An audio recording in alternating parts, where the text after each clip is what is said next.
So I'm sure that you are obviously going on an academic visa, which is F1 student visa, right? So you need a visa to travel, or else there is no way you can get there, no matter whether you have an I-20 from Howard or Yale. Okay. So preparing to apply for an F1 student visa. So there are two classification of visas available for international applicants. The permanent visa is H1, which is generally people go for a work.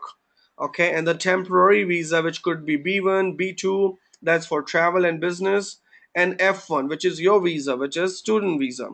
So temporary visa granted to those who come for purpose of study, whether it is a high school technical course, undergrad or grad program. So your visa requirement is granted to those who has a purpose of study. So obviously you have a purpose to study in the United States. That's the reason you're applying for a temporary visa. So mind my word when I'm saying temporary visa, because you're gonna remember this in your next slide that why this is important. Okay. So when it's a temporary visa, okay, then the temporary visa gives you what do you feel when you hear temporary visa? Temporary visa. Okay, it's not permanent. It's temporary. So it could be something. It's not gonna last forever, but you're gonna be for a small period. It could be a year, two, three, four, five. But generally, students going for an academic program for undergrad or grad get for 5 years of visa. Okay, so you have been given a permission by the visa officers to attend in the next 5 years in the US. It could be three, it could be four, but not more than 5 years as of now, right? So that's a temporary visa, okay? So when I say temporary visa, that means you are going on for a small span of time. So that's gonna be for 5 years. So what your duties when your visa requirement is going for a temporary visa? Okay, so here we go. So visa grant or refuse in the verge of temporary visa depends on this mainly four factors.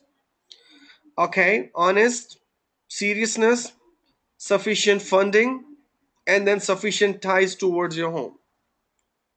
So I'll go by 4, 3, 2, 1. Okay, so I said temporary visa, and I'm talking to you about sufficient ties.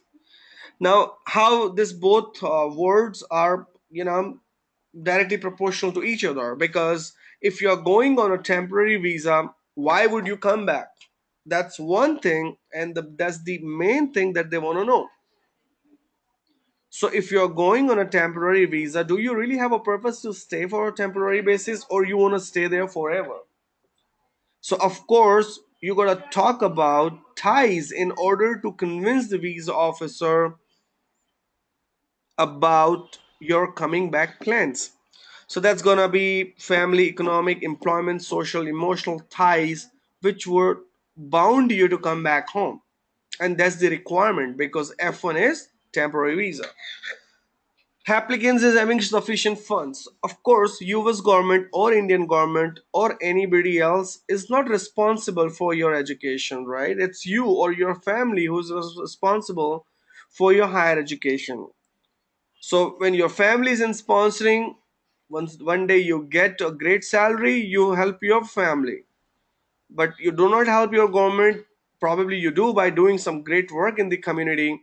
But the visa officer, just like you remember that when you applied for the I-20, you have shown a bank statement. That could be for one day or an FD towards your parents or your companies or yourself, because you university want to make sure that you have sufficient funding. But here at visa it's going to be more scrutiny on your finance paper to really make sure that tomorrow you end up losing your no sufficient funding, cannot afford, and you got to come back home at the end of the day. So they make sure that student must have sufficient funding. If they don't have, their sponsor must have. Seriousness. Okay, so why this is important, and I'll tell you about a little bit more about it. But I want to spend always whenever I do this webinar, I spend most of my time, reading this thing, because if you know these four things, Visa is in your hand, because I'm not here to explain you to go and write the answers and I'm going to tell you and you all go and answer the same thing and you'll get the visa one day. No, no, it's not happening. You really need to come up with your own answer. It shouldn't be copy paste from internet. It shouldn't be copy paste from someone else, but it should be your own answers. But you should know that my answers must have this four things. Okay, so why seriousness? Because you're going on study, right? You're not going for roaming around, want to go to Vegas, New York, Florida, Miami beaches. So you have to speak to a visa officer about that. Yes, you are a serious applicant, and if a serious applicant and you're serious about education, they have no problem in issuing the visa. Honesty. So honesty, I'll tell you one thing, that if anybody is lying to us, we don't feel good, but it's in their blood. It is considered as the heinous crime if you are lying to someone, especially the visa officer. So no matter what, we always suggest our students to be honest. If it is your second time, say second time. If it is your fourth time, say fourth time. If you have any relatives in the US or your family in the US, you try to hide it.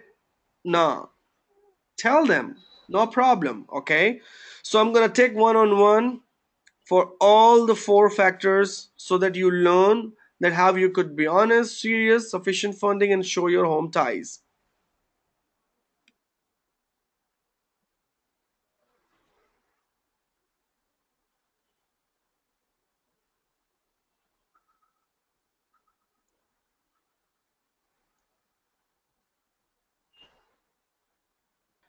Guys, I'm not sure if you're able to see my screen. Are you on this? Is this student, is this an honest student? Please check and let me know so that I make sure that you are on the same page where I am at.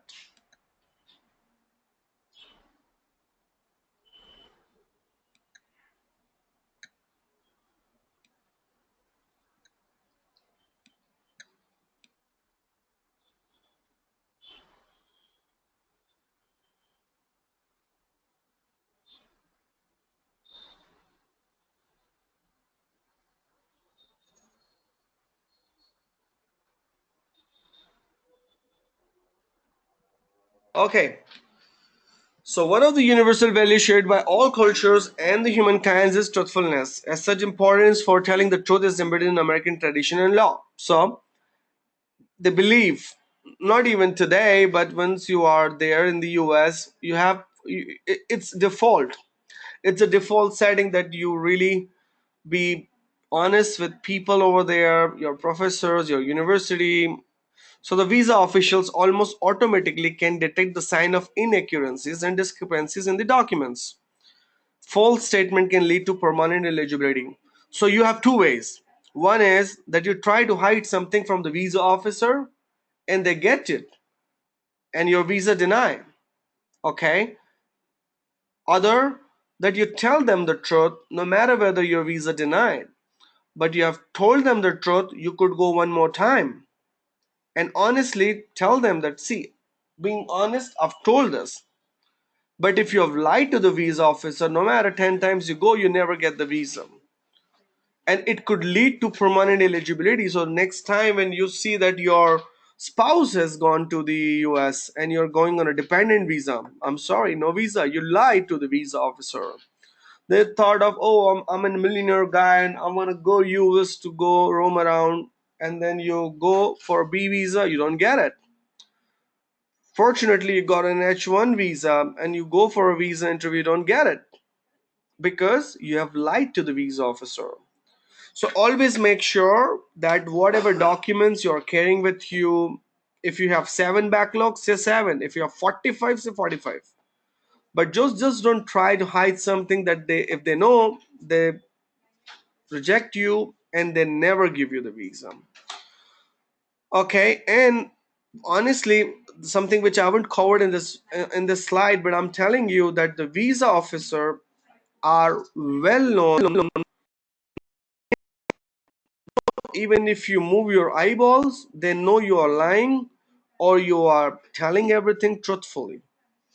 So they've been trained like this, that even you think that I don't know what my visa rejected, but I did good job, but They knew it that you lied, and when you lied, you don't get the visa. So, a couple of examples of being not truthful in filling out the standard F1 visa application form. Some student answering the question about how many of their family members are currently in the US and will answer none. But in some embassies, the officer may have information in their database that indicates that, in fact, the applicant does have a close family member in the US. Such deception can disqualify an applicant. So, something which I'm trying to say here is like, if your brother is there, right? And you want to hide it. But in your DS 160, when it is written that what's your dad name, what's your mom name, what's your brother name, you hide that. But at the end of the day, your father and your brother's father is the same person, and their database reflect that you have your brother there in California, and you're going to California as well and not telling me the truth. So here one more point. Whatever DS-160 you have filled, before you go, you check, you read it, because nobody else is going to read on your behalf. You have to read what you have mentioned, and you always mention the right information in the DS-160. And you must know that if you have written a references, your friend, your professor's name, you should know this.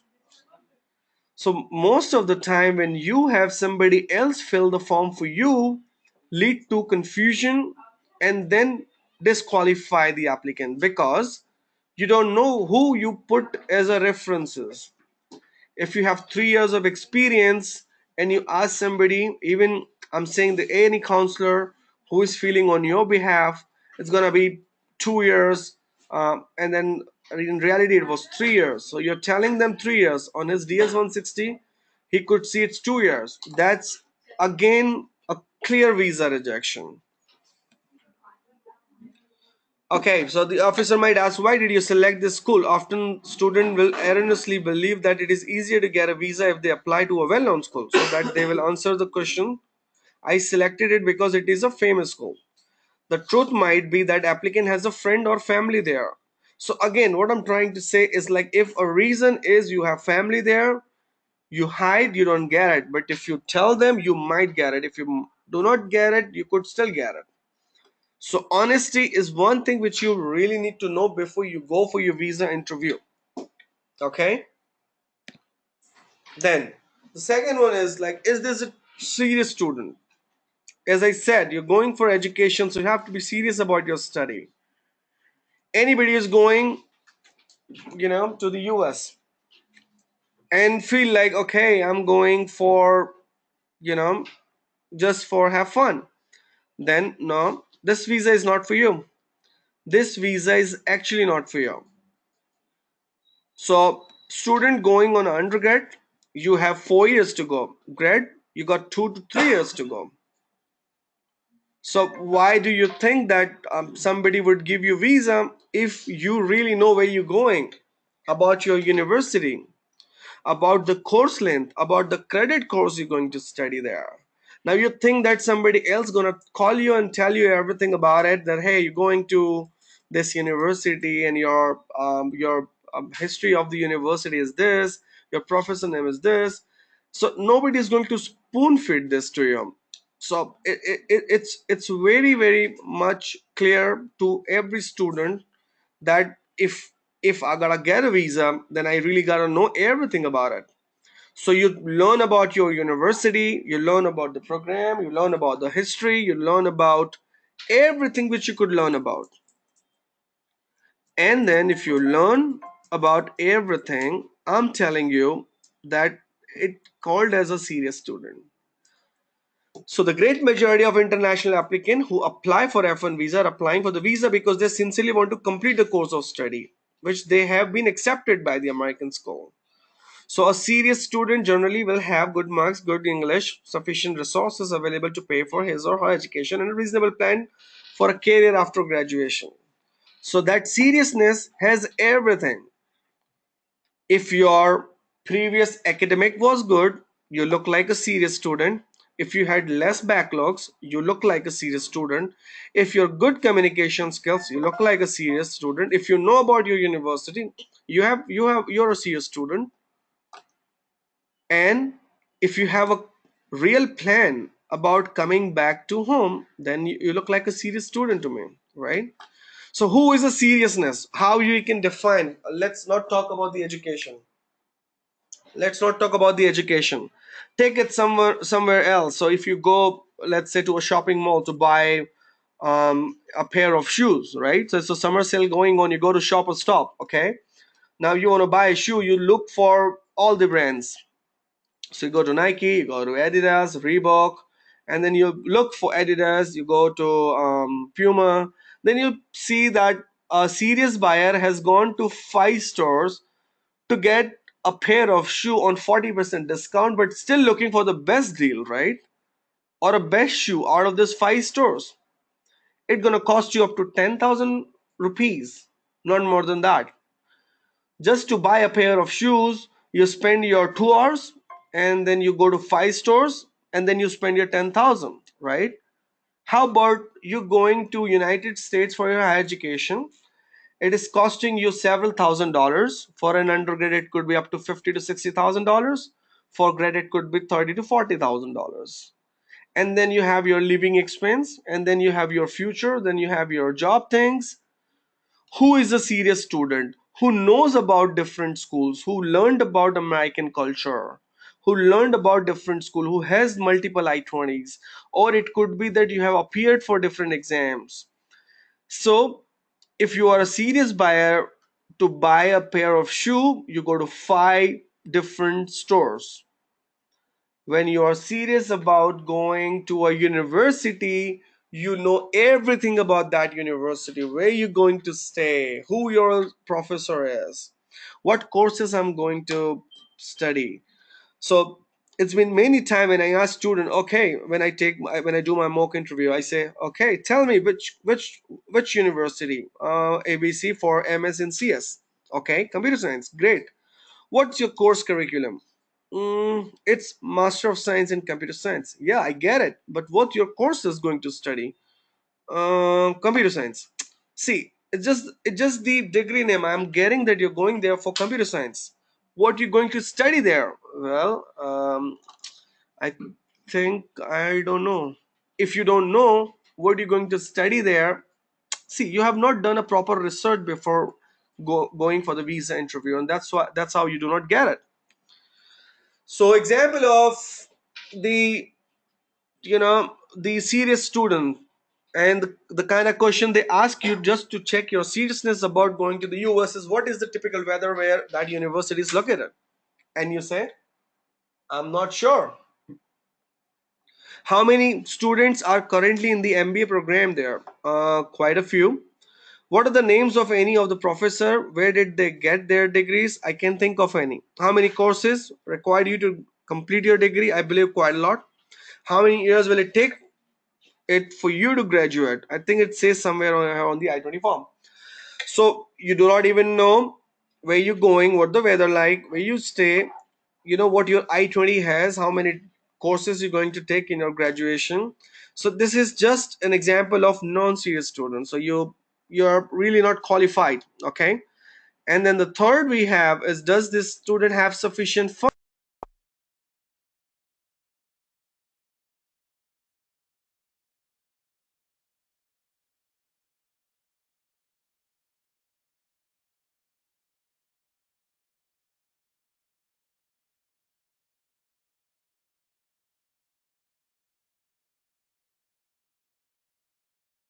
Okay, so does this applicant have sufficient funding? Right? So immigration law requires that all international students applying for F1 visa to study in the US must have available liquid assets to pay for the first academic year of study. I hope you guys can see this slide. If you are seeing this, I hope you would be able to read what content is mentioned in on my presentation, right? It says liquid assets to pay for the first academic year of study. Mind my words, liquid assets. So when I say liquid, it's not something I'm talking about H2O, water, right? It's gonna be something which is readily available. You could easily pay the amount which is in your bank, which could be in the form of FDs, it could be in form of something else. So students, whenever you're going for the visa interview, just don't show your 5 crores of property when you have 4 houses, 1,000 of acres land with you, because they must they must have the liquid asset, because your father or mother not gonna sell a house to make you go US for your education. So it's important that you at least, I'm saying at least, have the first academic year of liquid asset with you. Okay, so the last is student have sufficient ties. But before I go here, let me just ask you one more thing over here. Majority of students, even they have a good communication skills, very serious honest student, their visa get denied, or probably they are going on ESL or on undergrad. Your visa denied because the visa officer feel like you do not have the sufficient funds. Listen to me very carefully this line, that students think that if I have first year of education, if I am having the equal bank statement with me, you really need to prove that who and how you're going to pay the second year of education as well. So do you have money coming in? If you have, you gotta show that. If your father is making 15 lakh per annum, you show them. So it proves that you have your sufficient funds for the second year as well. One more thing, how generally visa officer know that whether your parents would be able to sponsor you or not fully, so that you do not get indulge yourself for work. So part-time and full-time work is being given by the university, and it's your right as an international applicant, so no one can snitch that from you. But on a general basis, the visa officers are taught that nobody should say that, hey, I have 5,000 less, but I could manage it when I work there. If you work there, you earn, you go, you do whatever you want, but you gotta prove that thing, that you have sufficient funding. So now what are the ways they get to know? And I'm just going to talk about one way. So they ask you, okay, so who's going to sponsor you? My parent, my dad. What he does, he is working in government office, and he's a contractor, he's a doctor, he's an engineer, whoever it is. But who else you have in your family? Do you have a younger brother or sister or siblings? Yes, I've got one younger brother. What is he doing? Well, he's planning to go for MBBS, so he's preparing for the competitive exam. So how much of bank statement you have showing today? So it's gonna be $30,000. And what is the cost of your education? Well, it's also $30,000. Great. So your dad is 30,000, and he's sponsoring you with 30,000. How is he gonna sponsor your younger brother in future? Probably in just next year. So he also needs some amount to make your younger brother or sister a doctor. So they deny you, thinking that one can go to the US but other even cannot become a doctor because his family has no sufficient funding for the other one. Are you getting my point? It's as simple as that, that if you have younger brother or sister or anybody in family, you really got to prove. If your 30,000 is mentioned, you prove 70,000 if you have it.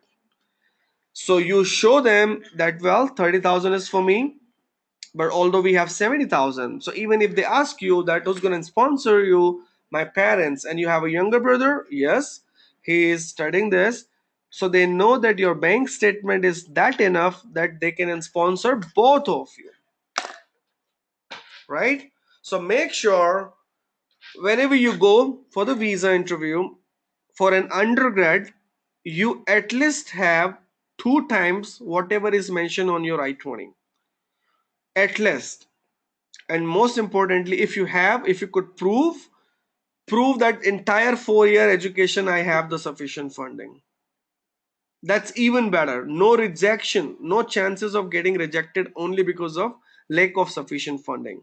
For grad students, if you're really going there for higher education and your total cost is coming $50,000 for stay, for books, for insurance, for tuition fee, you if you show them $50,000, there is no way you could be rejected because of insufficient funding.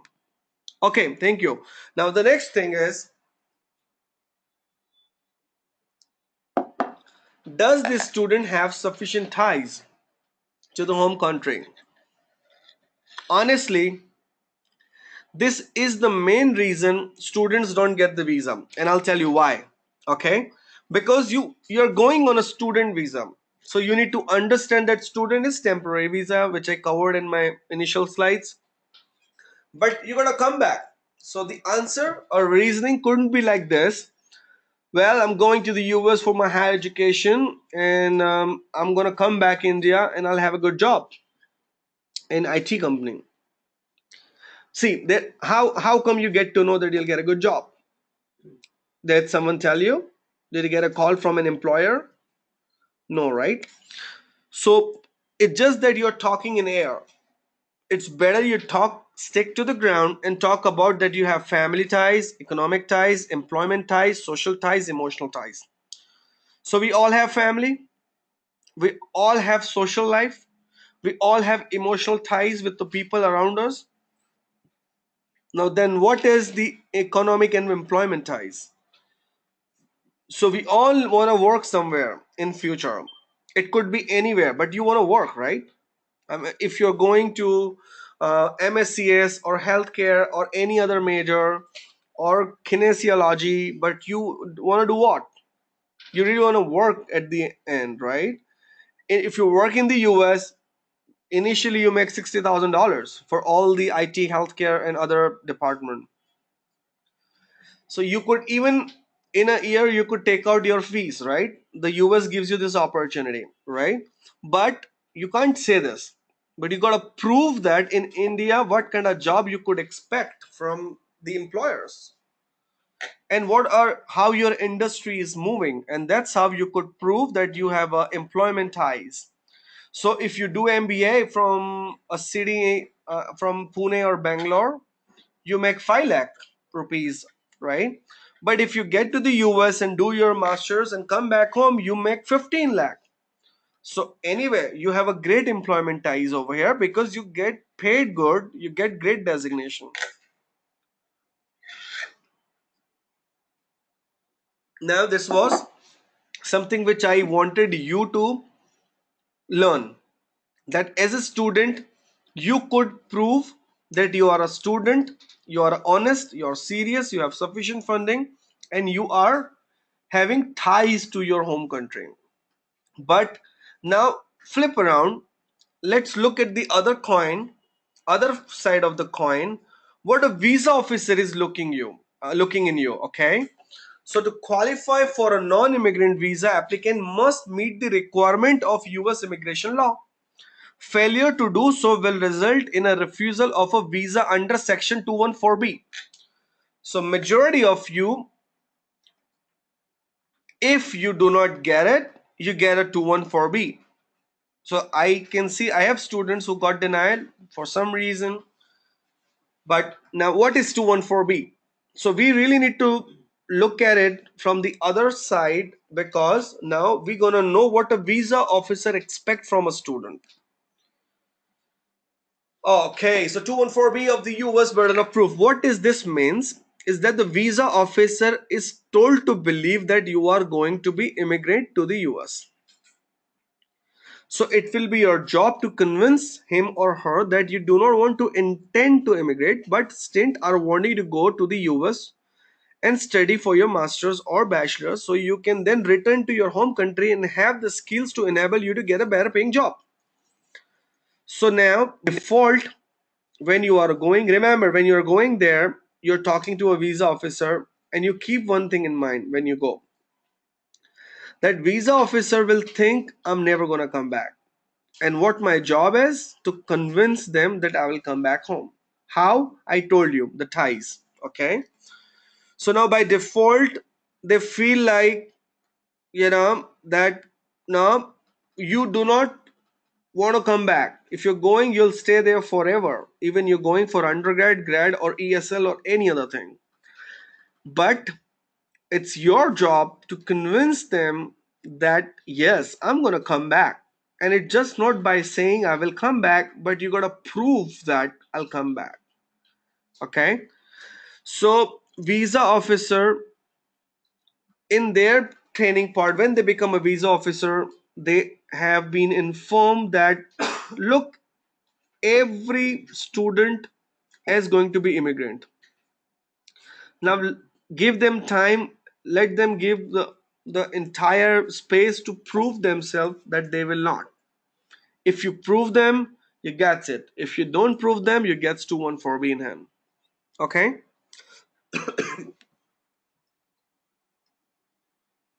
so now sometimes the visa has been rejected just because you are lacking your documents. So lack of documents leads to visa interview. So we, to everybody, we're gonna send this list as well. So I'm not gonna spend too much of time here, because I'm gonna more interested in ask us me question, I answer them. But you should have, but I'll go through it once so that you remember. I-20 admission letter from the university, receipt which shows that someone or you have paid the CVSP, which is $200, the DS-160, a complete form, you can have a copy with you, a visa application fee, you go to Axis Bank and pay the $190, the in-sponsor bank statement, original is recommended, your in-sponsor bank statement, and the in-sponsor letter. So even if your dad is in sponsoring, they want to see a proof that yes, you are going with the complete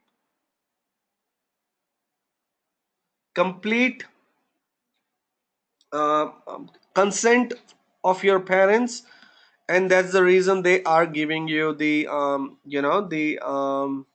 bank statement. Documents explaining the source of money shown in the bank statement. So just not that one bank statement is required, which you did when you were going for university admission. But this time you need to prove that how this money came in. So it's not just not like that you call your uncle or your dad, call your anybody, any friend, hey, get me 10 lakh and I'll give you back the very same moment, but I'm going to have the bank statement ready with me. Visa officer going to ask you, how did you get this 10 lakh in your account? So it should be, ideally it should be 6 month old, but even if it is 1 month old, it works. Okay, transcripts of your prior education, you should have the original one, the printed school information, a catalog or brochure. And especially and specifically students, if you could do this, I think you have high chances of getting the visa. What it is, that information regarding your plan for employment when you return to your home country after you graduate. It could be a letter from a company or employer promising you employment or containing a specific job description. It may consist of statistics regarding job openings in your major or published article about the same or all of the above. Original recommended. As I said, and I covered that with one of my training I did with two students last night, yesterday.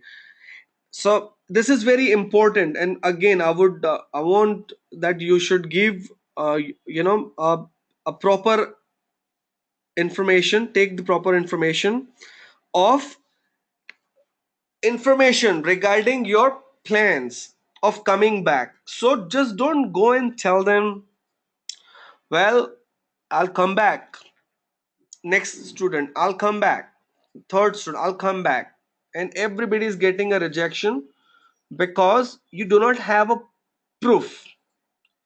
Now, it's not possible that everybody can get an employer letter promising a job, right? But at least you could bring or take with you some statistics regarding your job openings, and you could talk to them about it. It is again a sign of a serious student and a clear intention of coming back, because then, and let me tell you this, the one which you are learning today, nobody else is doing this. So if a student is going and telling, hey, I'll come back home because I'll have a good job, and they know that you have nothing in your mind, you're not even sure, but you're just telling the visa officer. That's how majority of students are learning over the internet, that this is how somebody answered, this is how I need to answer. So they go and say, I want to do my masters from US because US gives a better practical and theoretical approach, and US considered as the most advanced education system in the world. And after completing, I'll come back home, I'll get a good job. And they reject. Then the next student, it's again the same answer, they reject. Third, fourth, fifth, 100, 200, 300 in a day. But if you go and tell them, well, I'm going to the US for my higher education, I'm going to computer science. And let me tell you that computer science is the biggest industry in India, and it's gonna be in next 5 years. I've researched, I have few papers, I've made a report on it, that how the graph of computer science and IT is growing in India. How about if I get a great job in one of the top MNCs? But I need a degree, right? I need a master's of science in computer science. For this reason, I've selected US, because US computer science courses ahead of India's technology about 10 years. How about if I learn it and come back and work in one of the top MNC on the top level? And then you show them a report which you could say, if they want to have a look, they could. My gosh, how serious you are about it, because you learned everything about the current scenario, the future. Even you know a bit about the US. So if you're going for healthcare, you're going for MBA, you're going for CSIT, you're going from engineering program, you're going for mass communication, you gotta know something about your industry. That's it. Okay. So if you have appeared for the GRE, GMAT, IELTS, TOEFL, you should have you must take this with you. Then documents that show the ownership in your home country. So that's again called as a certified chartered accountant paper you could take with you. Okay, this is how the visa officer looks like.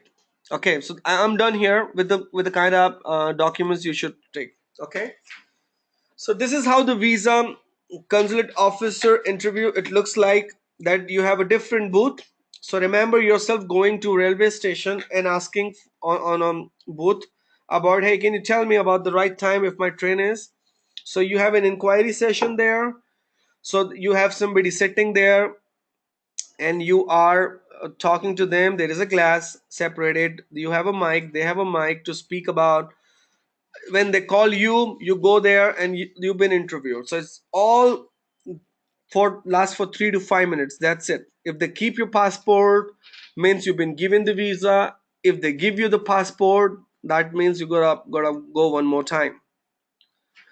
Okay, so this is how a visa officer is interviewing the student. And visa officer, you could see, if you could see that there is a glass in between and the students on second, you can see the mic there as well. And in the next picture you could see, and you gotta not only see but learn from this picture, that the visa officer is sitting and talking, being very serious with the applicant, but applicant is smiling, right? So again, it's good, when you smile. Remember yourself, when you have somebody coming in at your house for a dinner or something, your parents call them up. If you don't even smile them, how it looks like, it's very odd. Or if you go somewhere for dinner, or someone called you to go down in their marriage, you're going there, and the bride and groom are just staring at you but not smiling at all, you feel like probably they're unhappy with each other. Similarly, if you do not smile, trust me, I mean, then you're not doing anything. You really gotta smile and be nice with the visa officer, and give a visa officer great experience of that 3 to 5 minutes when he interview you. And if you smile, and if you give the answer the way I told you, your visa will be approved. And this is that the lady which you could see, you'll have your picture in it, okay? And then you'll be given a student visa for the next 5 years. But do you think that getting a visa is everything? No. You really need to prepare for your visa and questionnaires and the answers. So as I said, they don't generally ask you questions about, tell me about the first president of United States, or tell me the daughter of Barack Obama. Sorry, not that Baraka Haraka. Okay, so these are the questions which they generally ask you. So why do you want to go to the US? For which school you're applying? Major you're interested in. If the major you're applying to is different than your bachelor's degree, then why you're changing your major? How did you find about the school for which you're applying? Please tell us why did you pick this school and how you intend to use the degree you obtained from the school. What other schools did you apply or research? Why did you decide not to continue with any of this school? Why are you not going to the school in your home country?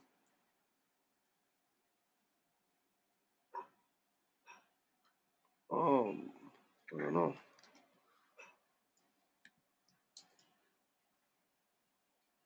Okay. And then how is a degree from this school is going to better your economic position? What kind of employment opportunities will be available for when you return down to your home country? How much is your sponsor bank statement as? How are you going to fund your second year of school?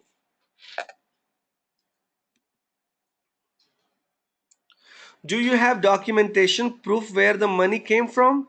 Who is the contact person and contact information for the school for which you're applying? So that is very important. That guys, before you go, you look at the university's I-20. When you look at it, it's been signed by the Dean of Academics, which is called as designated officer as well. So which is DSO, which is Dean of Academics. So you at least know that you know somebody at the school. Okay. What is your dream job after you graduate from the school? Any relatives in the US?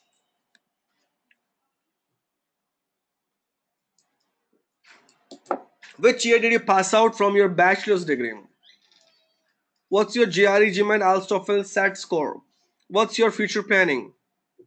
And then, if you clearly answer them, then your visa is going to be approved, right? Visa approved does not mean that you have reached to your destination. That's US. Okay? Right after you've been received the visa, you really need to clear the US port of entry as well. So the student exchange visitor program monitors the entry of 28 million non-immigrant visitors to the US every year.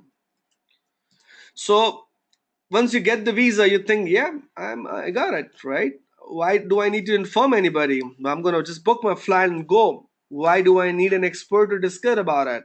Somebody help me in visa. I've got it. I've got it. But even if you get it, you really gotta make sure that you're not going from Punjab to Chennai, but you're going from India to US. Okay? When you're going to the US, even if you have a valid visa, you might face problem at the port of entry where they could ask you to go back home and they cancel tear down your visa. And then if you want to go back again, you go for your visa interview and start the whole process again. Okay, so the family and relatives and your friends who dropped you at the airport see you next 3 days. You have come back. Hey, why did you come back? You got the visa, right? Yeah, I got it, but they sent me from there. I don't know for a reason. So please make sure, first of all, when you get the visa, you let us know. So we help and coordinate with the university to provide you the proper accommodation and airport pickup. And then not only this, that we also tell you what documents to be required. So it's not the final visa. You might be interviewed at the port of entry as well. So you are missing your bank documents and you think that the crime and border patrol at the port of entry gonna let you go? No, no, they'll send you back. Go back home. And they'll tear down your visa. They may intercept, they may interrogate you that how come you can enter in the United States without proper documentation. So guys, whenever you get the visa, make sure that you travel and have this list of documents. But this is something which we're going to discuss later on. So whenever you have a visa, you let us know, and then we prepare you with the proper documentation. You leave for the US, and you know. So now overall, before I go for the visa tips, guys, if you have any question, feel free to write it down. It's very important. You really need to write it down so that I can answer them. Okay. So the F1 visa tips. The tip ties to home country is something which you really need to make sure. Either you show them home ties, social, economical, emotional, employment ties. Okay. Be concise with your answers. They are not there to listen to your whole story. That when did you born, from there until 12th, what you did, and what your plans are, and one day what you want to become, and then when you're gonna get married, how many child you're planning. No, they are not there to listen to your whole story, but you got to be concise and be confident. Speak for yourself. Do not copy paste somebody else's answer. Do not learn from internet, but honestly speak for yourself why you thought. So if I have a student is going for MBA, why sit down in a room, think about it. Hey, why did I choose? Did somebody force me to go? Is my parents telling me that you gotta go to US? But it was your decision, right? So why did you make that decision? And if you speak for yourself to the visa officer, they literally give you the visa, thinking this that you are a genuine applicant. Okay. So maintaining a positive attitude. So giving an example, a positive attitude is when somebody told you and the visa officer tried to um, play some tricks to make sure that whether you are positive or researched about it or not. Hey, you going to this university is blacklisted. How are you going to this university? And the student reply in this way, oh, blacklisted? No, sir. I'm sorry, sir. I didn't know this. And that's how they reject you because then you have not done the proper research. If anything has been blacklisted, how could they give you an I-20? You know, so they just check you. It's a small university. I never heard of this university. Why are you going to this school? And you say, yeah, yes, sir. I know, it's a small university, but see, that's how you they look for your positive attitude. Well, it might possible that it's a small university, but I have seen the profile of those professor, and it looks very great to me. And even the infrastructure and the kind of history they have, it's a state university, it's a non-for-profit university. So you have to tell them anything and maintain a positive attitude towards it. Okay, convincing. So as I said, 214B, you have to convince them for everything which you're telling them, why you will come back, what plans you have. So you have to be very convincing. And employment, the future plans. So everybody after bachelor's or ESL or master's or certificate program, you gotta go, or summer program, you gotta go for job. That's it. You really wanna see yourself somewhere. Where you wanna see, you talk about it and you know about it. Okay? Okay, so don't be nervous, just be yourself. A little personality goes a long way. Okay? Smile. Visa consular don't get too many genuine smiles. So you have to be with open arms, smile, open heart, smile, open eyes, smile, make an eye contact. Visa officers aren't monsters, and eye contact is considered polite in the US.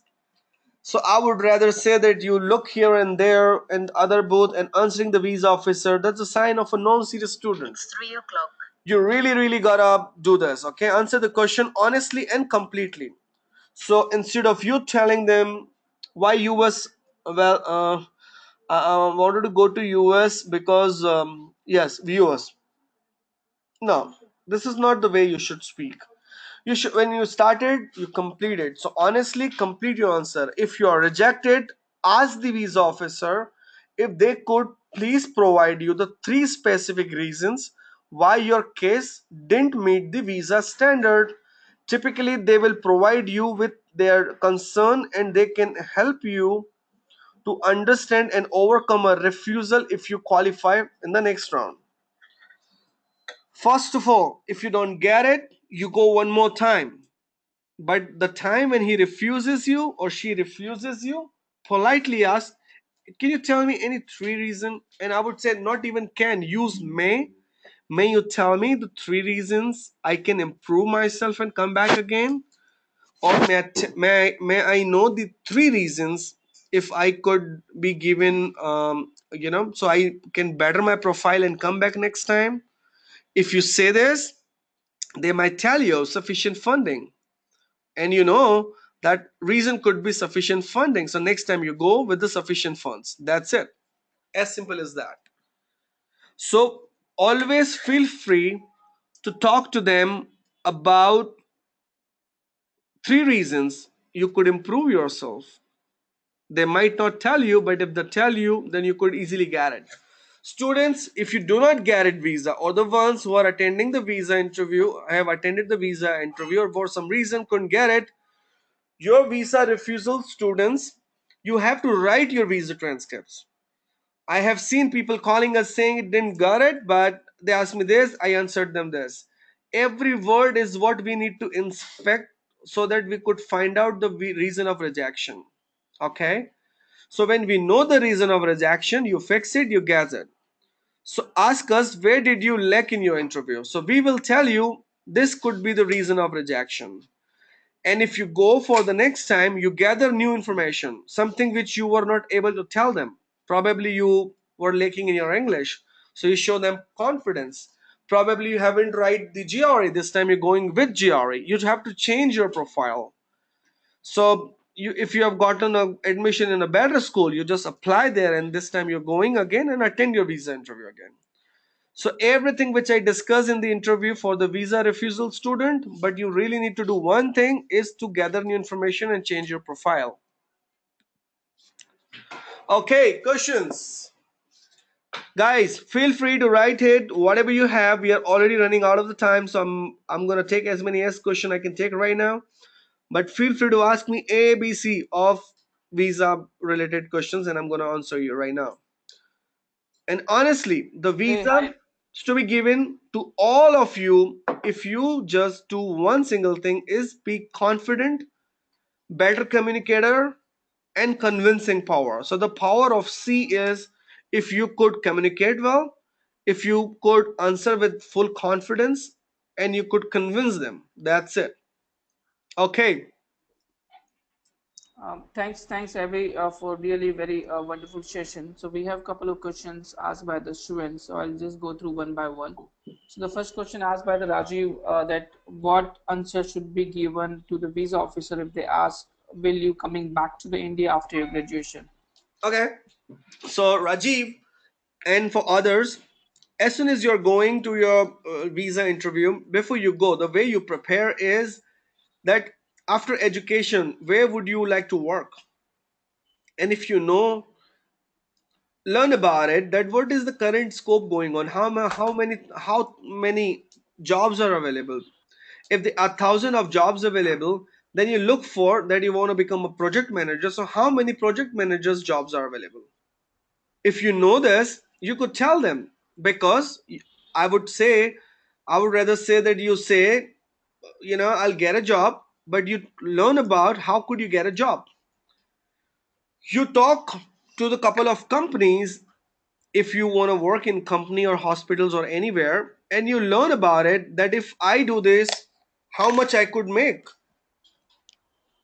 This is how you could improve yourself and tell the visa officer about it.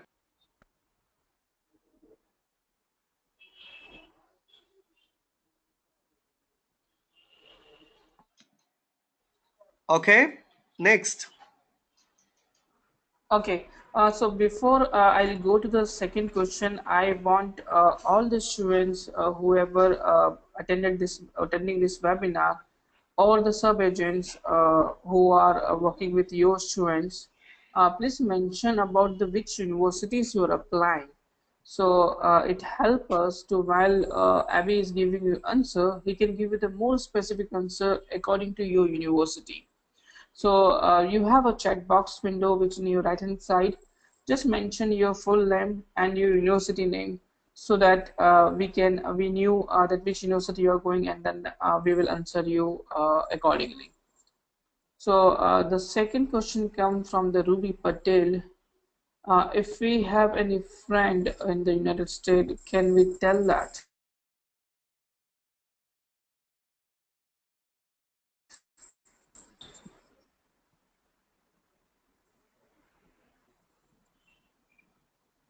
So, next question. Abby, you there? Yeah, can you repeat that one for me? Abby, yeah, yeah. Ruby asked the question. What if we have a friend in the United States? Can we tell them to the visa officer? See, as I said, that you have to be real honest with the visa officer. If you have a friend, it does not harm. Anybody can have friends in the US. I have friends everywhere, every part of the world. So why there is a problem? The only thing is, it's not good when you say that I learned about this university from my friend who is also studying in this university, and that's how I decided, because then it looks like that you have not done a proper research, but you have just gone by what your friend told you. So even if you have a family, do not hide, but do not give the reasonings like, how did you hear about this university? Well, I've got my friend studying here, and he's studying and he told me it's a good university. Rather, you could say, I got my friend there, and at the time of the which why this university, you could talk about, well, honestly, I like the university infrastructure, the weather, the class size, the number of professors are teaching there. But one more thing is like, I got my friend there as well. So not keeping your friend on priority, but telling about your friend or anybody there has never ever going to be a problem. Okay. We have another student. His name is Mohammed. His question is: this is my fourth time. This time I'm going with the new university I-20. My question is they ask why you are change your university? Okay. And then his next is, I do not have the GRE, GMAT, etc. If they ask about, what should I reply? Mohammed, Yep. first of all, I would like to thank you for applying for the fourth time, because in our life, I've seen many students going on a third or the fourth attempt and getting it, because that's how the US visa is all about. If you have changed the university, you really need to convince them that why this university is better than the last university. If you have no GRE, GMAT, that's really okay. Not, this is only the one tool to find whether you are serious about it or not, but you talk to them more about what you did in your life and what you want to do in your life, and how do you expect that this degree from the new university you can accomplish your best life, or you could get a great job opportunities after this. So my recommendation to you would be, it's good that you change your university, but somehow you need to prove that this one is better than the other one. And not only this, but you also talk about your future plannings, about your work opportunities available in India, not in the US.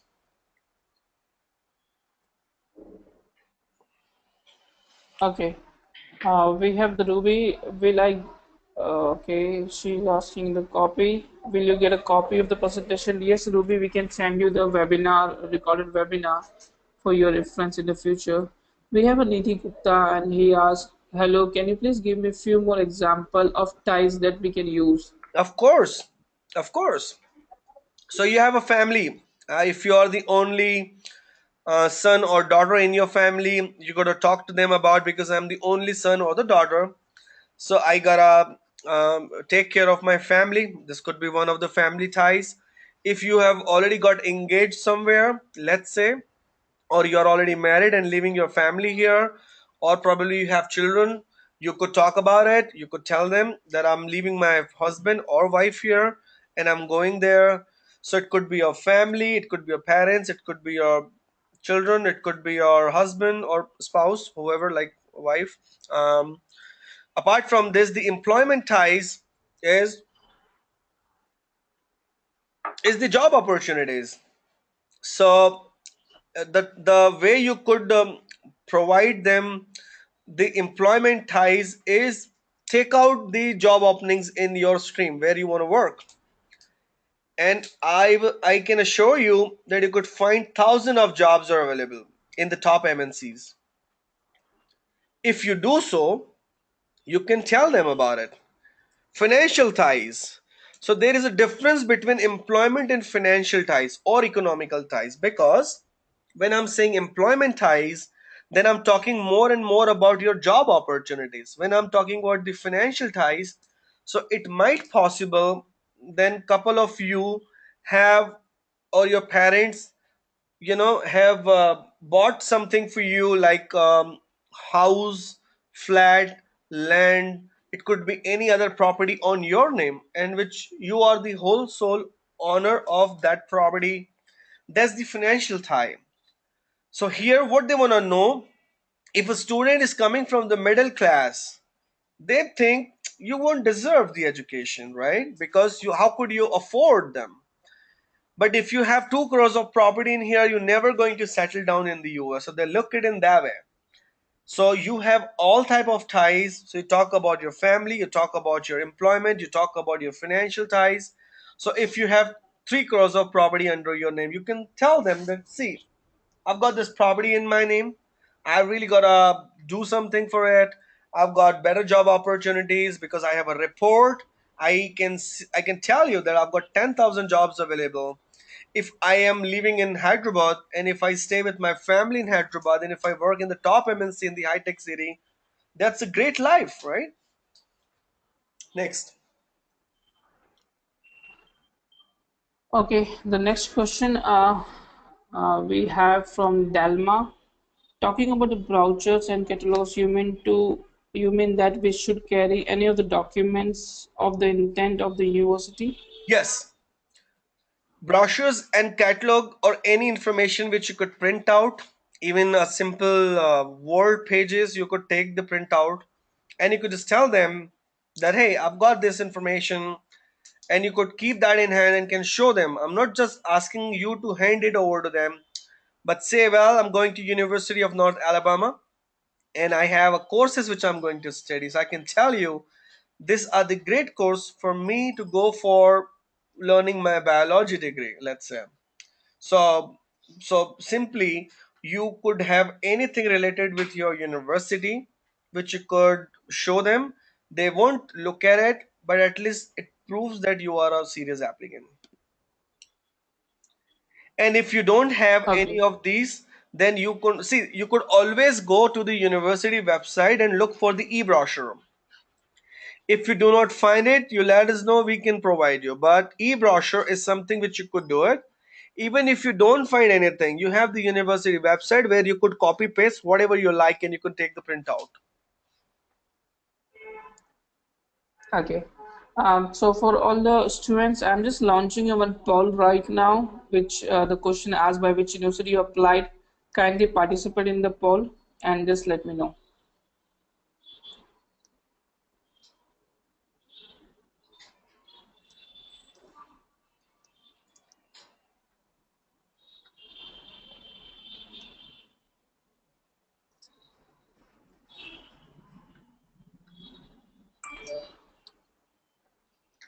In the meantime, I can ask you Abby, the other question when Sure. the students are taking participate in the quick poll. Guys, Uh, do participate in this quick poll. okay, okay. Sharad Jagdab asked the question. I'm giving interview 2 times in the same university in West Cliff University, California. How much chance to get a visa third time on the same university? Or I have to apply to the another university because last time the officer just typed something before a start interview. He started my interview after 2 3 minutes. Okay, Sharad, let me tell you this, that I, without seeing the visa transcripts, if I say it's of no use, but I can still tell you something. But if you have already sent us the visa transcripts, I would like to look at it to give you the basic information about it. But right now, and if you have sent it, you just remind me to check it, and I can check and I can let you know that the third time how you could do it. But again, I would rather suggest you only after learning your visa transcripts that you gotta change your university or not. But the basic information which I can tell you, Sharat, is if a student visa has been denied, it's always better when you talk to the visa officer. I'm sorry. It's always better when you talk to the visa officer with the new information you have come up with. So I'm not sure if second time you have taken any new information. But third time, you start your interview by telling them, I've changed my profile, and if I did, how did you change?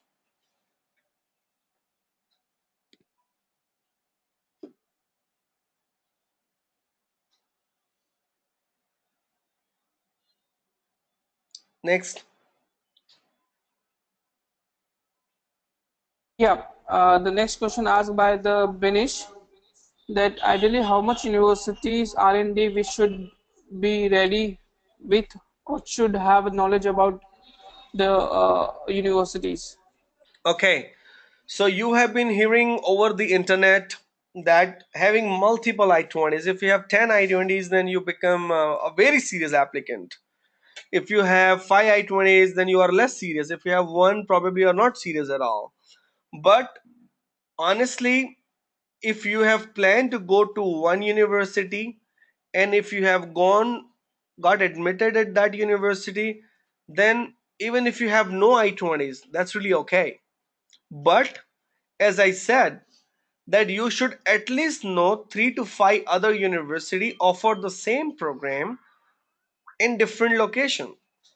Somebody should not say that, well, I've looked for Lincoln University, then I looked for Cal State University in Irvine, then I looked for Cal State in Los Angeles, then I seen UC Riverside, then I've seen UC San Diego. So if you have seen 5 universities all in California, it does mean that you have anything in California, which he could sense that why the students only looked for universities in California. So probably you could have somebody there. So at least 3 to 5 universities is what you should know. But if you have an I-20 from the university where you're going, then if you don't have the I-20 from others, that's okay.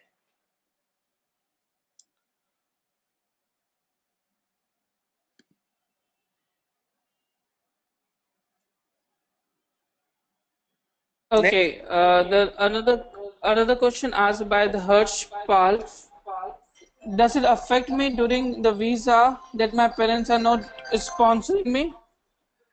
Okay, if you see what they want to learn is like if you can sponsor yourself or anybody is your close person, like your in your family, your parents, it could be your brother or sister. It does not affect if your parents are not in sponsoring you, but if you say that my uncle who stayed in the US or in Tanzania who's in sponsoring me, so it looks like today he's saying, but tomorrow he could deny. But your parents are the one who would only be in sponsoring you, and it's gonna be good for you, right? So if your parents aren't in sponsoring you, that's okay until you have sufficient fundings of in sponsoring yourself.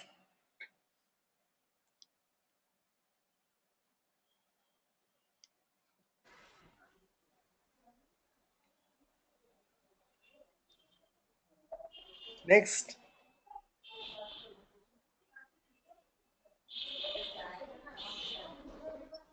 Hello, Abby, you're there? Your voice is breaking up. Yes, I answered them. I mean, were you able to listen to me? Question? Did you listen to my? Yeah, let's go to the next question. Yes, yes, we can listen to you. The next question asked by the Okay, the next question asked by the Ravindra. He's a sub-agent from Nepal, and his question is that I sent a students for the interview having I-20 from San Ignacio College. The visa officer simply said I didn't heard of the college before and denied. Is the reputation of the college and the university matter that much? Honestly, it does not, but in some extent it is. So if anybody is going to Howard, what next to ask? Even somebody, you know, cannot speak a great English. By Howard, if you've been admitted by Howard, they did all the formalities. But if the hurt here is when a visa officer tell this to the student, I haven't heard about this university. How practical you think that a visa officer could know every university in the United States when you have 4,600 universities there? So the number of total universities in the US is 4635.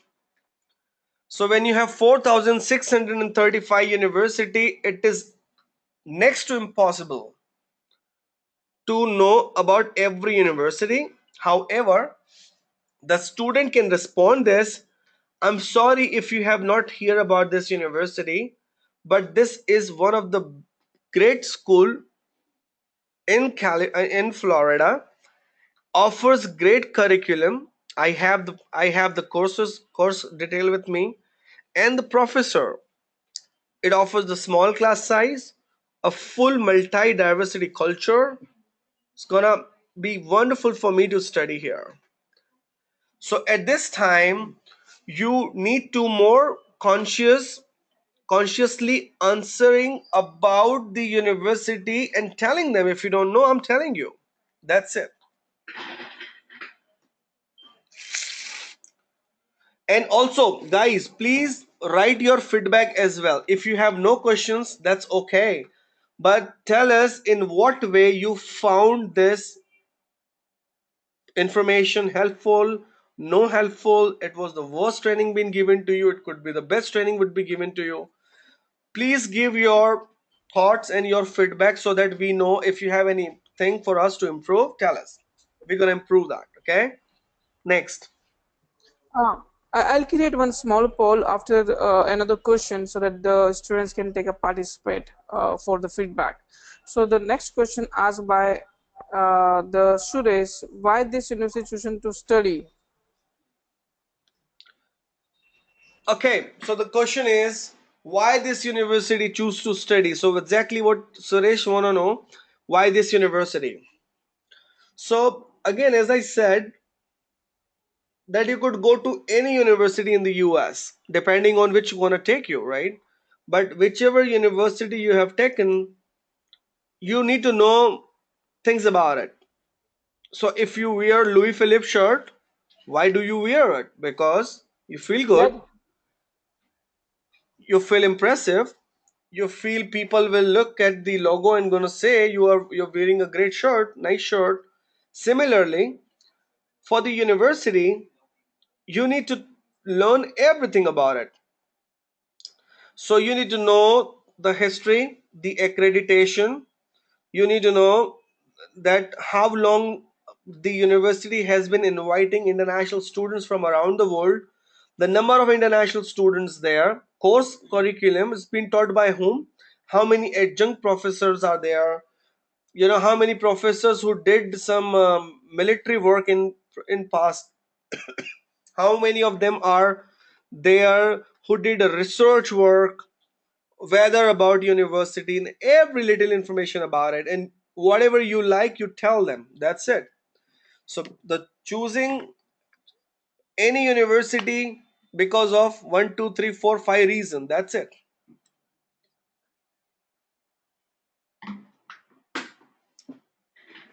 Next.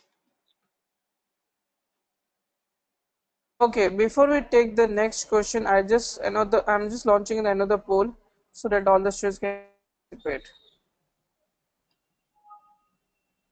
Okay, so the another question to the for the search, that this is my second time for applying and my first passport was expired. I am coming with the new passport. Okay, No, so there is is there no any problem. problem? There is no problem, but as soon as they'll enter your information or your DS-160, they will know this. You had a last passport which was old, it got expired, you got a new passport. It does not affect the result of your visa, but you really need to make sure that this time you answer them, you know, in a very fruitful manner, that they like you, like your profile this time. You must have the new information. You must change your profile, just like you change your passport and got a new one, just like your answer should be new one, and that's how you get it.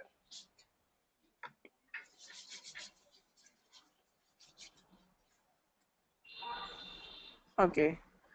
We have a Kunal. He's from our Gujarat team, and he's a question for the Umang.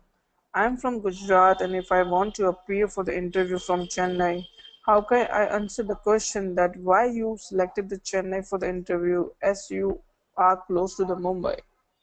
Okay, so students from Gujarat, from Maharashtra, from MP, from CG, these four states, they generally go to Mumbai, as your territory has been assigned to Mumbai, but you are not bound to go to Mumbai only. You could go anywhere. We have five embassies, and the sixth one gonna be opening soon in Bangalore, where we have another office. So you could go anywhere. But if you are going anywhere, of course they're gonna ask you why here, right? If somebody is near to you, why don't you go there and come here? But if you going and if you see that there are no dates available, that's one thing which you could talk to them about. If you have any relatives or family or have some other work in the Chennai and during that time, or you're working in Chennai, let's say, then also you could talk about it. So students from Gujarat can easily attend it in Chennai. But if you are traveling from Gujarat going to Chennai, first of all, it's okay, although I would recommend that it's better you go to Mumbai. But if for some reason you're going there, that's still okay. It's not harm. But you tell them that I did try at Mumbai, I couldn't get the date. Then the option I had was for Hyderabad or Chennai. I've chosen Chennai. That's it.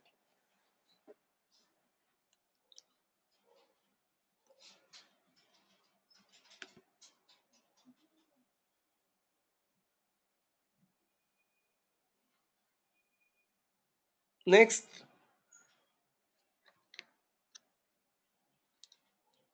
Yeah, so the next question asked by the Neeraj, that can I get a recording of this webinar? So Neeraj, we are going to send the recording via email, or if you already participate in our, if you are already part of our e-learning, we are going to add the this webinar recording in our e-learning. So you can just access your e-learning course at elearning.studymatter.com, put your user ID and password. Then at the left hand side, you can see your complete course, and the course you have the webinar, recorded webinar, where you can listen whatever we have talked today. We have the question from the Binish, that what is the best possible answer for the basic question, why choose US to study? Why not other countries? Okay, so why US? Because honestly, the US education system gives you an opportunity to learn in the class and apply outside. That's simple.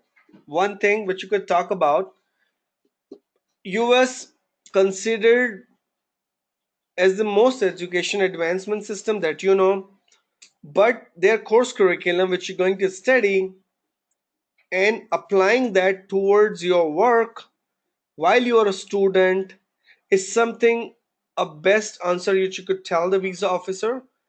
And if you go to Europe or UK or you go to Dubai or you go to US or you go to Singapore, but if you come back than the most exposure which you get of studying in the US. So, if a visa officer is asking you why US, why not other country? So you could answer them, sir, I could go anywhere in the world I want, but honestly, I want to come back home. If I go to US and if I come back home, I get the best exposure than any other country. So going is not a problem, but coming back is the problem because I really want to have the great exposure in my life when I come back home. So I be considered on a top level jobs, better designation, astronomical salary. That's it.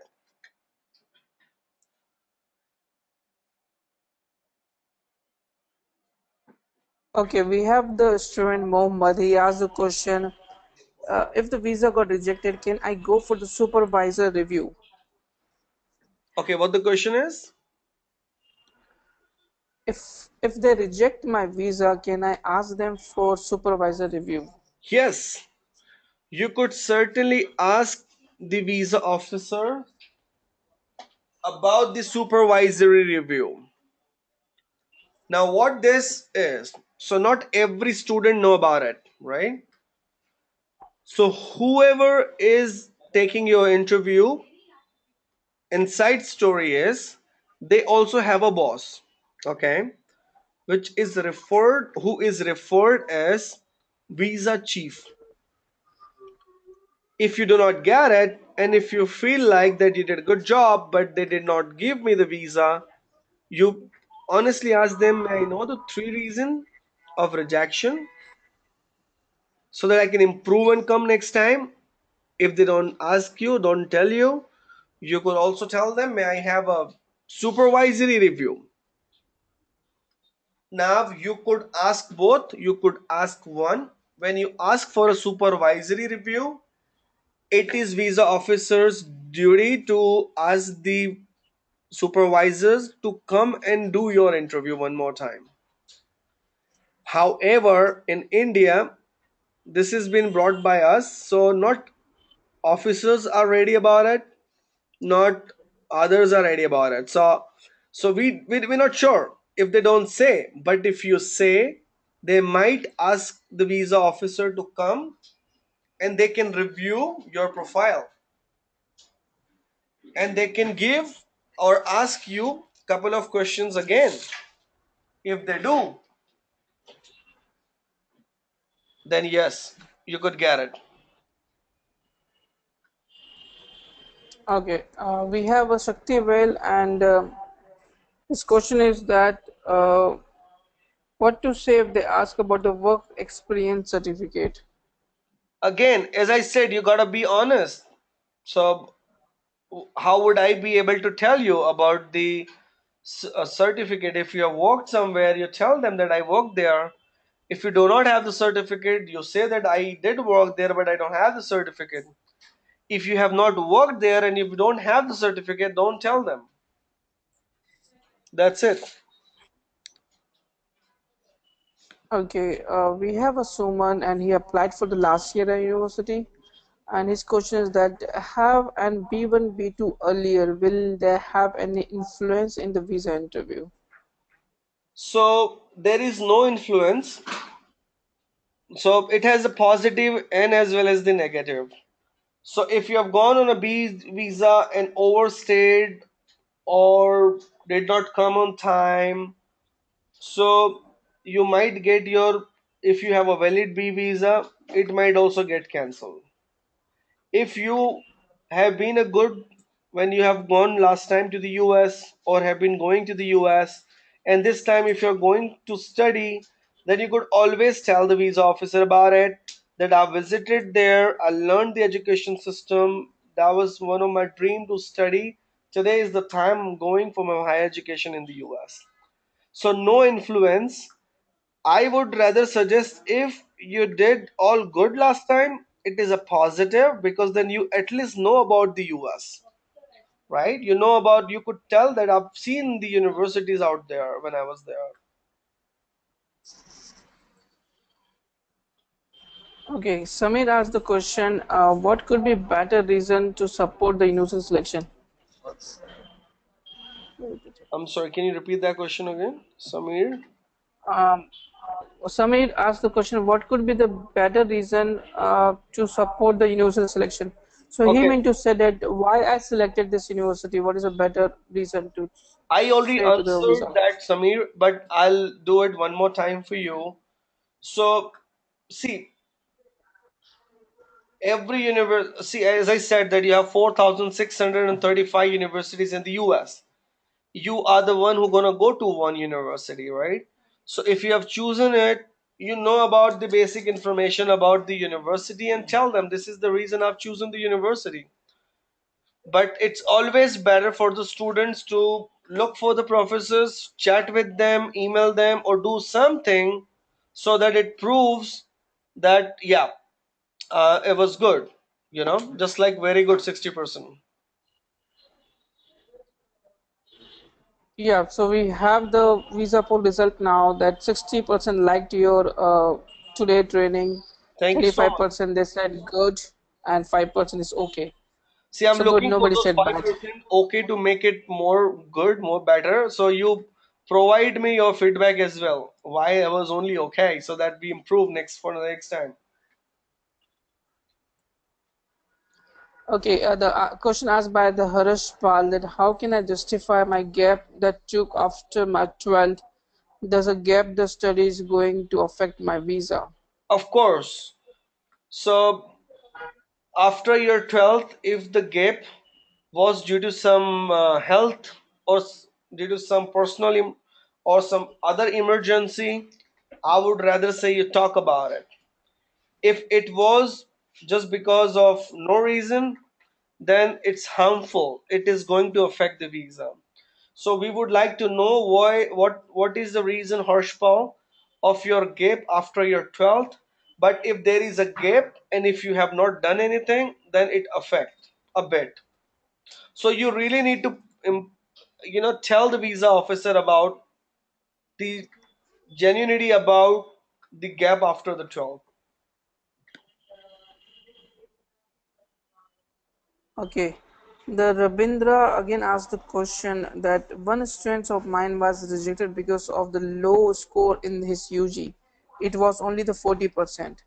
He had I-20 from the Westcliff for the MBA. If the visa officer mentioned that she was denied because of the low marks on her UG, if they ask you marks is very low, what could we answer it? So as I said this, that if you have low academic, then you are considered as a non-serious applicant, because if you were not able to do good in your country, how could you be good in the United States?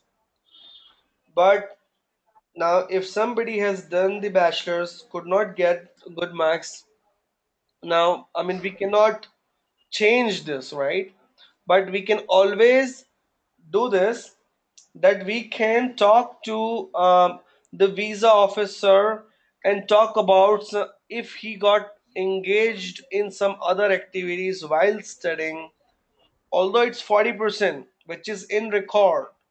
But if you have anything which he did, let's say if he invented something, discovered something, done a project or anything which he could talk about, so it suffix the suppress the 40% thing. So he has to overall tell more about the additional or extra activities he was engaged in. So that's how he need to show that even he was not good at the academic, but he was good at the extra curriculum activities. And that's how he got 40%. But this time I want to be more on my academic and more on my extra curriculum activities again. Okay. The next question asks, what to answer if the visa officer, visa interview asks, why did you know, what did you know about the Florida? So, Serge, right? So, what to answer if the visa interview asks, what did you know about Florida? So, again, you need to learn about Florida instead of asking me, okay? So, it's better that whichever university you are going, you talk about the university, you talk about the city, you talk about the state. So, go and Google Florida and learn everything about it. That's it. Okay, we have a question from Mohammed. I have completed my 1 year MBA HR from the UK University London campus in 2012. Got 2 years experience from the UK. Now I am going to the USA for the MBA. If they ask why you are again going for MBA, what I can reply in the best way? Please advise me. Okay, so when you did an MBA from the UK and you're going for double MBA, then the first recommendation is that you try for a DBA, which is Doctor of Business Administration. It's gonna cost you a much dollars, but then it's easy for you. So you did your bachelor's, your MBA from UK, and your master's from your DBA from the US. However, if you're still going for MBA, it should be other than what you did last time. So you have done your HR, you're going for general. But in general, what other things which you want to learn, you talk specifically about it if you have worked in that field. So you did your MBA in HR, but last time you're going for MBA and working in the healthcare field, let's say. So you talk about that healthcare field and why this degree is going to help you. Students can always go for double MBA. There is no harm. I've seen people coming all the way from all over the world and going for double MBA. But the only reason you need to prove that how this MBA is going to help.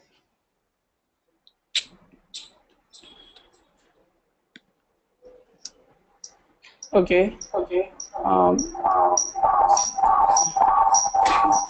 the last question we have that there were just a follow-up question. Can can you avoid them? I'm not understand what is the question asked by It is the not just Ravindra. a follow-up question. No, before that, yes, she was working actually. Uh-huh. One student was 40%. He had who could answer that? Okay, that was not the question, by the way. Okay, Mohammed asked the another question that is my I-20 yearly total fees is 25,800 and my saving account I have a liquid of 18 lakhs rupees and the property of 2.5 crore. Is this okay to finance my So documents? your I-20 says that you have 25,800 and you have 18 lakh. So that is close to $30,000. So yes, it is okay. But only thing which you really need to know, Muhammad, that you need to talk about it. Although your father have 2.5 cr property, but how much is he earning every year? So you need to tell them that you although have 1 year living expense and the tuition fee and other expense plus let's say a semester more, but how about that half year more? So you need to show that your dad has whatever income he's earning, that saving that he could do and pay you, that's it. But that's enough, that's enough as of now.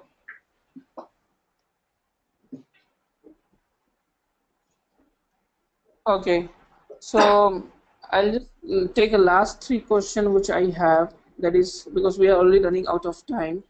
How many chances crack interview in the first attempt? Asked by the Deepesh. Okay, Diptesh, so if you have learned what I taught you today, you could get the visa in the very first attempt. Honestly, you could get it, but you really need to make sure that you answer original answers. That is, that you talk about it, you talk about why you really want to go, what vision you have, what plans you have, what vision you have to come back home. You are a serious applicant, you have done a great research about it. That's it. And then first attempt you can get the visa.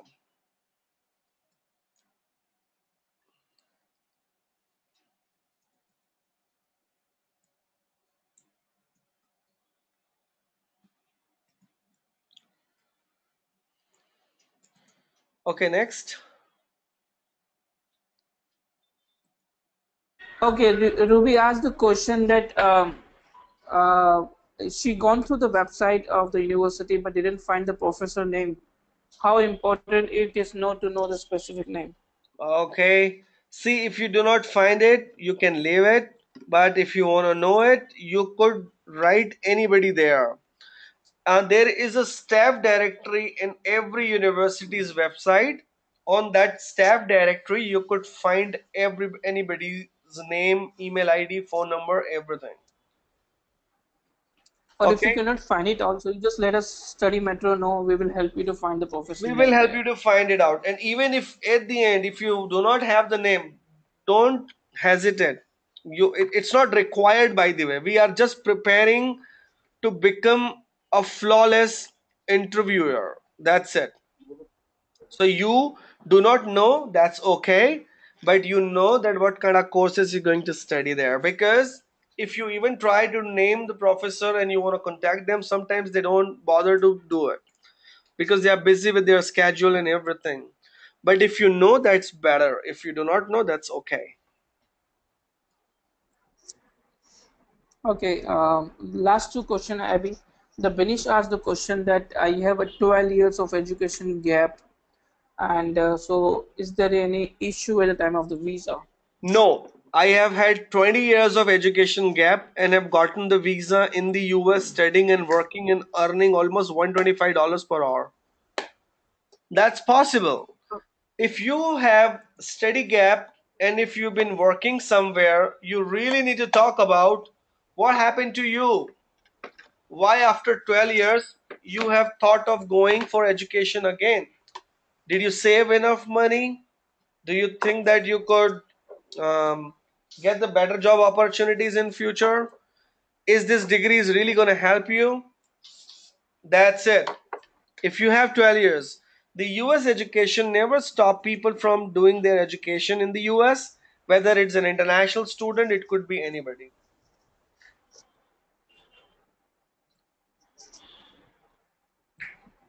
Okay, I'm just asking the last question, and the question is IELTS score is compulsory for F1 visa? Students, it's just my message to everybody over here. If you have SAT, IELTS, TOEFL, GRE, GMAT, it's good. But if you do not have it, do not hesitate.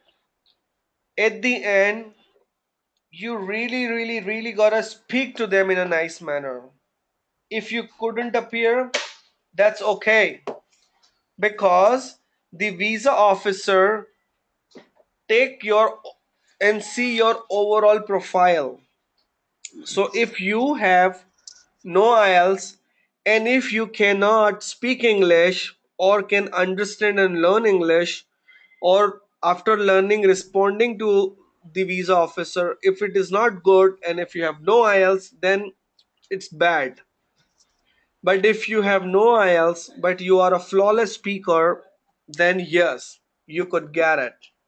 Okay, so either you have no IELTS, no TOEFL, no GRE, no GMAT. We have had students who already got it. It is always recommended that you should take these exams, but if you have not appeared for it, that's okay.